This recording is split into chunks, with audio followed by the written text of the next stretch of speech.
لک الحمد یا اللہ الصلاۃ والسلام علیک یا رسول اللہ اما بعد۔ سلسلہ تذکرہ اسلاف کا اس مبارک بابرکت اور پر از رحمت سلسلے میں ہم اپنے اسلاف کا، اپنے بزرگوں کا ذکر خیر، ان کی تاریخ ولادت اور یوم عرس کے موقعوں پر کرنے کی سعادتیں حاصل کرتے ہیں۔ آج جس عظیم الشان شخصیت کا ہم ذکر خیر کرنے جا رہے ہیں وہ ہے خلیفہ اعلیٰ حضرت ابو المساکین حضرت علامہ ضیاء الدین پیلی بھیتی رحمۃ اللہ تعالی علیہ۔ آپ کا مبارک اور بابرکت ذکر خیر آج ہم اس مناسبت سے کرنے جا رہے ہیں کہ 28 محرم الحرام 1364 ہجری کو حضرت کا وصال ہوا تھا۔ محرم کی 28 تاریخ میں آپ کی بارگاہ میں ہم خراج عقیدت پیش کر رہے ہیں، آپ کی بارگاہ میں اپنے انداز میں نذرانہ عقیدت پیش کر رہے ہیں۔ آپ بھی اپنے اکابرین کی بارگاہ میں نذرانہ عقیدت پیش کیجئے، پورا بیان سنیے اور بیان سن کر کے دوسروں تک اس طرح کے بیانات کو شیئر بھی کیجئے، پہنچائیے بھی، تاکہ اکابرین کا جو ذکر خیر ہے وہ لوگوں تک پہنچتے رہا کریں۔ ہم محنتیں کر کے کتابوں سے ذکر کو نکال کر کے، ان کی سیرت و سوانح کو نکال کر کے آپ تک پہنچانے کی سعادتیں حاصل کرتے ہیں، اس ارادے کے ساتھ، اس امید کے ساتھ کہ آپ ان کا ذکر سنیں گے بھی، ان کے ذکر کو سن کر کے ان کی سیرت پر عمل بھی کریں گے اور دوسروں تک اس کو پہنچانے کی بھی سعادتیں حاصل کریں گے۔ آئیے ذکر خیر سنتے ہیں خلیفہ اعلیٰ حضرت ابو المساکین حضرت علامہ ضیاء الدین پیلی بھیتی رحمۃ اللہ تعالی علیہ کا۔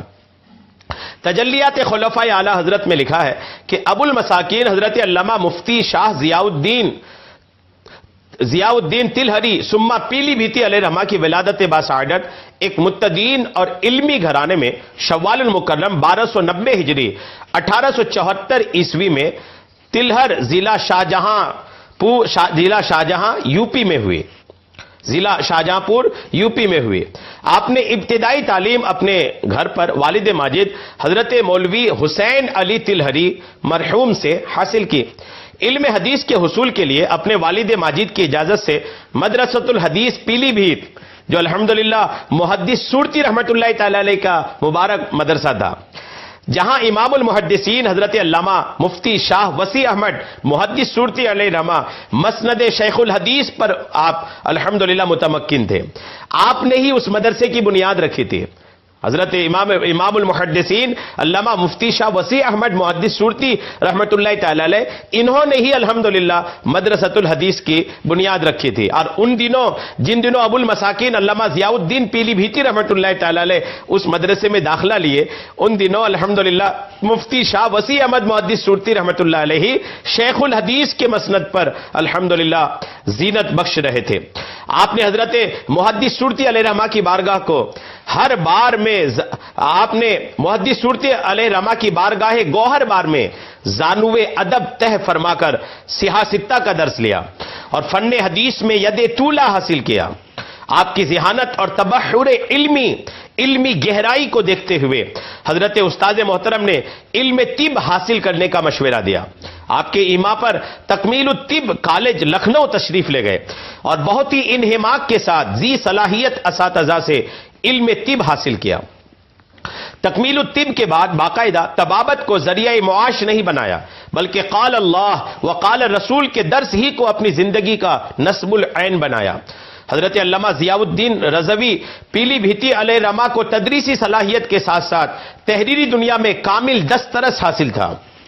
اسی صلاحیت کو کارآمد بنانے کے لیے خلیفہ اعلیٰ حضرت علامہ عبد الوحید فردوسی عظیم آبادی علیہ رحمہ نے اپنے رسالہ ماہنامہ تحفہ حنفیہ پٹنہ کی ادارت کے لیے منتخب فرمایا۔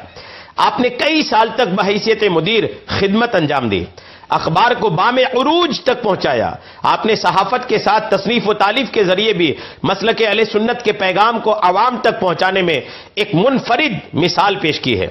آپ کی چند قابل ذکر کتابیں یہ ہیں: ذکر ابرار نعت شریف کا مجموعہ ہے، ضیاء الرشاد نعت و منقبت کا مجموعہ ہے، التحقیق المعلی سود کی حرمت کا بیان ہے، فرامین شریعت فقہ حنفی کی روشنی میں احکام شریعت کا مجموعہ ہے، مراتب سیاست اسلامی سیاست پر قرآن و حدیث کی روشنی میں آپ نے اس کتاب میں بحث کیا ہے۔ علامہ ضیاء الدین تلہری ثم پیلی بھیتی رحمۃ اللہ تعالی علیہ استاد محترم حضرت محدث سورتی رحمۃ اللہ تعالی علیہ سے مجدد اعظم سیدنا امام احمد رضا محدث بریلوی علیہ رحمہ کا ذکر خیر بارہا سنا۔ محدث سورتی رحمۃ اللہ تعالی علیہ کی درس گاہ میں جب آپ اپنے طلبہ کو درس دیتے تھے، دوران درس آپ الحمدللہ اکثر امام احمد رضا خان رحمۃ اللہ تعالی علیہ کا ذکر خیر سنتے تھے۔ الحمدللہ آپ غور کیجئے، جبکہ آپ سلسلہ بیعت پہلے امام اہل سنت سے نہیں تھے، آپ کسی اور سے مرید تھے، لیکن آپ الحمدللہ اکثر ذکر خیر اپنی درسگاہ میں امام اہل سنت کی کرتے تھے۔ ایک بار آپ کے کسی شاگرد نے آپ سے پوچھ ہی لیا کہ حضور آپ مرید کہیں اور سے ہیں اور امام اہل سنت کا اتنی کثرت سے تذکرہ کرتے ہیں، تو آپ کا جواب تھا کہ مجھے ایمان اور عشق رسول جو میسر ہے اور ایمان و ایقان جو حاصل ہے، عشق رسول جو ہے، حقیقت اسلام جو حاصل ہوا ہے، وہ امام اہل سنت کی بارگاہ سے حاصل ہوا ہے۔ غور کیجئے کہ امام اہل سنت سے محدث سورتی کو کتنی محبت تھی۔ اب جب ابو المساکین علامہ ضیاء الدین پیلی بھیتی رحمۃ اللہ تعالی علیہ یہ محدث سورتی رحمۃ اللہ تعالی علیہ کی درسگاہ میں شریک ہوئے، تو آپ کی درسگاہ میں ذکر رضا چونکہ ہوتا رہتا تھا، تو آپ نے ذکر رضا کو سنا۔ ابو المساکین علامہ ضیاء الدین پیلی بھیتی نے جب ذکر رضا سنا تو دیدار شوق دل میں موجزن ہوا۔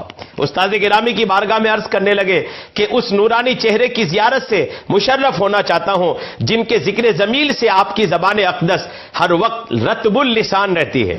آپ فرماتے تھے کہ حضرت محدث سورتی علیہ رحمہ کے ہمراہ جمعرات کے دن بریلی شریف حاضر ہوا۔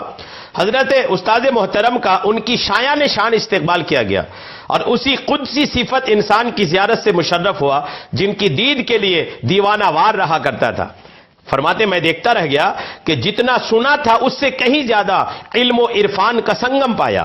قدم بوسی بجا لاتے ہوئے غلامی میں شامل ہونے کی درخواست پیش کی، شرف قبولیت ملی اور داخل سلسلہ عالیہ قادریہ برکاتیہ رضویہ ہو کر سیدنا غوث اعظم رضی اللہ تعالی عنہ کی غلامی کا پٹا ہمیشہ ہمیش کے لیے اپنی گردن کی زینت بنا لیا۔ حضرت مرشد برحق سیدنا اعلی حضرت عظیم البرکت رفیع الدرجت الشاہ امام احمد رضا محدث بریلوی علیہ رحمہ اپنے اس چہیتے مرید کی علمی گہرائی، تحریری و صحافتی لیاقت، تدریسی تبحر اور فقہی صلاحیت کے اس حد تک معترف تھے کہ اپنے خلفاء اور تلامذہ کے درمیان آپ کی رفعت شان بیان کیا کرتے تھے۔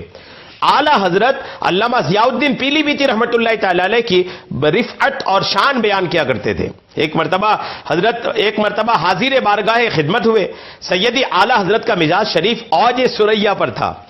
آپ کو دیکھتے ہی قریب آنے کا حکم دیا اور سلسلہ عالیہ قادری رضویہ کی اجازت و خلافت سے سرفراز فرمایا، نیز اوراد و وظائف کی بھی اجازت مرحمت فرمائی۔ آپ نے خلافت و اجازت کے بعد امت مسلمہ کی رہنمائی اور تزکیہ قلب کے لیے سلسلہ ارادت کا آغاز فرمایا۔ آپ کے مریدین کی تعداد ہند و پاک کے مختلف بلاد و امصار میں موجود ہے۔ حضرت ابو المساکین علامہ ضیاء الدین قادری رضوی تلہری ثم پیلی بھیتی علیہ رحمہ نے اپنے مرشد برحق سے علمی استفادہ بھی فرمایا ہے، جیسا کہ فتاوی رضویہ کے مطالعہ سے سامنے آتا ہے۔ ملاحظہ فرمائیں، مسئلہ نمبر 222 ہے فتاوی رضویہ شریف کی۔ سوال ہوا کہ کیا فرماتے علماء دین و مفتیان شرع متین اس مسئلہ میں کہ ہندوستان کے اکثر شہروں میں مثلا لکھنؤ، پٹنہ، عظیم آباد اکثر لوگ بعد فراغت بول کلوخ یعنی مٹی کا ڈھیلا سے استنجا نہیں کرتے ہیں بلکہ صرف پانی پر اکتفا کرتے ہیں، آیا پاجامہ یا تہبند نجیس ہوتا ہے یا نہیں، اور ایسے شخص کی امامت میں کوئی خرابی آتی ہے یا نہیں؟ اور بعض آدمیوں کا بیان ہے کہ پانی لینے سے قطرہ رک جاتا ہے، یہ صرف ان کا خیال ہی ہے یا واقعی امر ہے؟ یہ سوال، اور اس سوال کے کرنے والے کون ہیں؟ المستفتی ابو المساکین ضیاء الدین پیلی بھیتی رحمۃ اللہ تعالی علیہ۔ جواب اعلی حضرت کا کیا آتا ہے، دیکھیے اعلی حضرت جواب دیتے ہیں کلوخ و آب میں جمع افضل ہے، مٹی بھی پانی دونوں جمع کرنا، دونوں لینا بہتر ہے۔ نفس سنت ہر ایک سے ادا ہو جاتی ہے، الگ الگ دونوں میں سے کوئی ایک لے لیا تو بھی سنت ادا ہو جاتی ہے، سب سے اولا بہتر جمع ہے۔ پھر تنہا آب، پھر تنہا کلوخ، صرف پانی پر قناعت سے کپڑا نجس نہیں ہوتا. نماز و امامت میں کوئی حرج نہیں. پانی خصوصاً سرد اکثر مزجہ میں بوجہ تکثیف ضرور انسداد قطرہ پر معین ہوتا ہے. حدیث میں خروج مذی پر غسل مذاکیر کے حکم کو علماء نے اسی حکمت پر محمول کیا ہے، اور بحال برودت مسانہ نزول قطرہ کا اور معید ہوتا ہے. واللہ تعالی علم. ایک مسئلہ یہ تھا.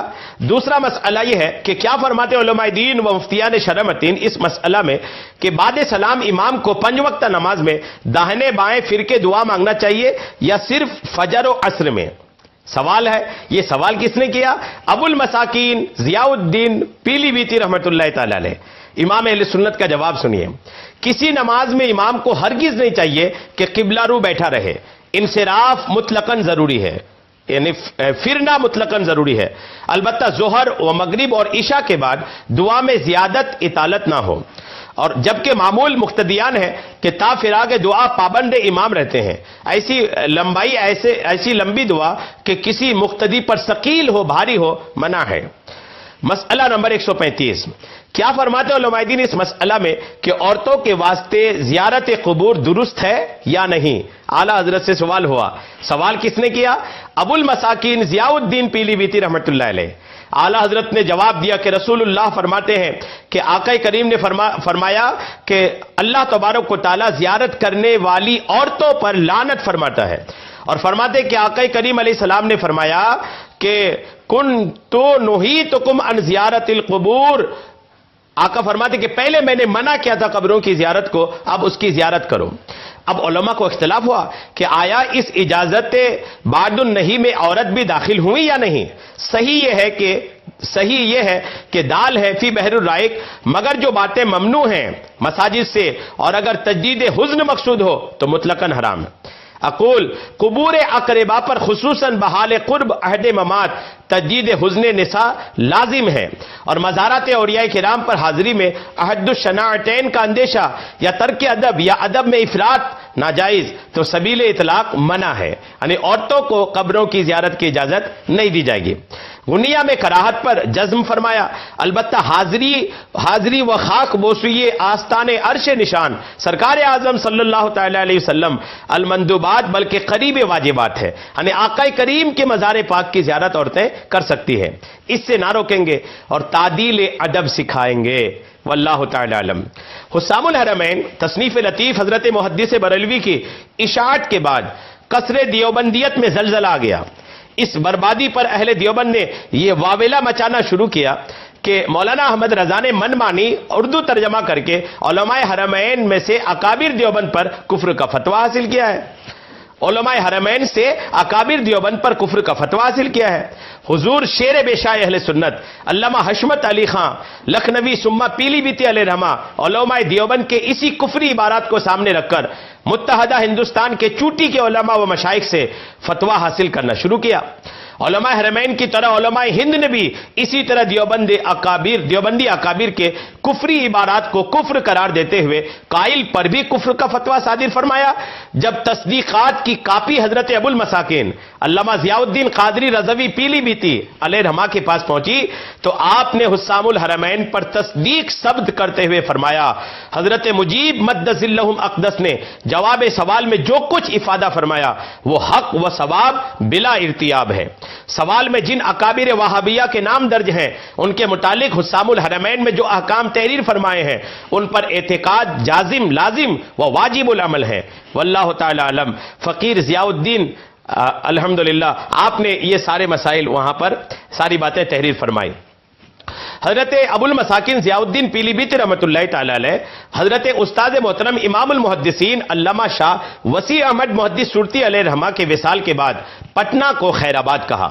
حضرت محدث سورتی کے مزار اقدس سے متصل بیلوں والی مسجد میں جمعہ کو خطابت کرنے لگے. آپ ایک خلیق المزاج سلیم الطبع اور رقیق القلب انسان تھے. اللہ تعالیٰ نے تدریسی صلاحیت غضب کی عطا فرمائی تھی. دینداری، پابندی شرع اور مذہبی رکھ رکھاؤ میں آپ کی ذات بڑی نمایاں تھیں، بلکہ پیلی بھیت میں آپ کی ذات سے شریعت کا رعب تھا. 28 محرم الحرام 1364 ہجری 1945 عیسوی بوقت فجر بحالت نماز روح قف سے عنصری سے پرواز کر گئی. آپ کے شاگرد عزیز شیر بیشائے اہل سنت علامہ مفتی الشاہ الحاج حشمت علی خان لکھنوی سما پیلی بیتی علیہ رحمٰ نے نماز جنازہ پڑھائی اور بہشتیوں والی مسجد سے متصل تدفین عمل میں آئی. یہ ذکر خیر تھا حضرت ابو المساکین خلیفہ اعلی حضرت علامہ ضیاء الدین پیلی بیتی رحمۃ اللہ تعالی علیہ کا 28 محرم الحرام حضرت کے عرس کی تاریخ ہے. ہمیں چاہیے کہ حضرت کی بارگاہ میں خراج عقیدت پیش کریں. دعا ہے بارگاہ الہی میں کہ مولا تو اپنے اس مبارک بندے کی بارگاہ میں ان کے مزار پر انوار پر جو رحمتیں نازل فرماتا ہے ہم سب کو بھی، ہمارے ناظرین کو بھی، ہمارے سامعین کو بھی ان برکتوں سے حصہ عطا فرما. ہم سب کو ایمان کے عقیدے کی اور صحت کی سلامتی کے ساتھ غنا بالخیر کے ساتھ درازی عمر بالخیر عطا فرمائے. آمین بجاہ النبی الامین صلی اللہ تعالی علیہ وسلم.